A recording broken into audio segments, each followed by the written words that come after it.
football mondial entre en scène. Du 11 juin au 19 juillet 2026, le Mexique, les États-Unis et le Canada accueillent la Coupe du Monde.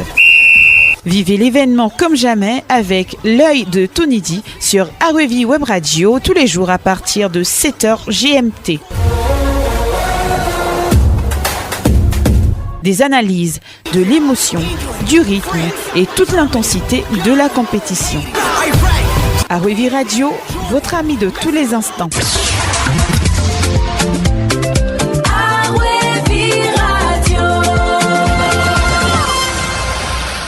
Le football a beau se vouloir universel, le langage de certains de ses acteurs peine à s'affranchir de ces vieux démons. Les récents propos d'un ancien international allemand, Bastian Schweinsteiger, reconverti en consultant sur les plateaux de télévision qualifiant le football africain d'un peu sauvage, je cite, viennent de raviver une blessure que l'on espérait en voie de cicatrisation. Au-delà de la maladresse linguistique, cette déclaration porte en elle la charge lourde, condescendante et, disons-le franchement, raciste d'une grille de lecture coloniale que le sport roi se doit d'éradiquer. Traiter le jeu d'un continent de sauvage, parlant de la sélection ivoirienne, c'est évoquer un microcosme imaginaire où l'Europe incarnerait la norme, l'ordre, la tactique et la civilisation, tandis que l'Afrique serait reléguée à la physicalité brute, à l'indiscipline et au chaos. C'est ignorer superbement la maturité tactique des sélections africaines, la rigueur de leurs techniciens et le fait que les plus grands clubs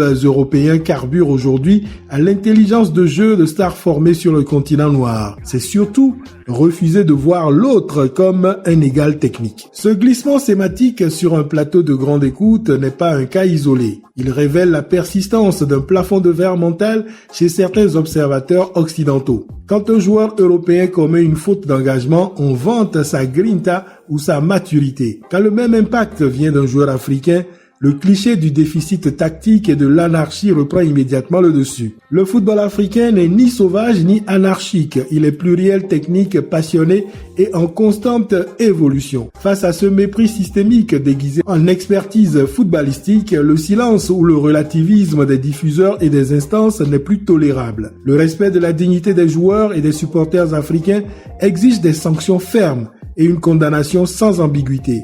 Le racisme n'a pas sa place sur le rectangle vert et encore moins au micro des plateaux de télévision et des studios radio. Tony D, Arevi Radio.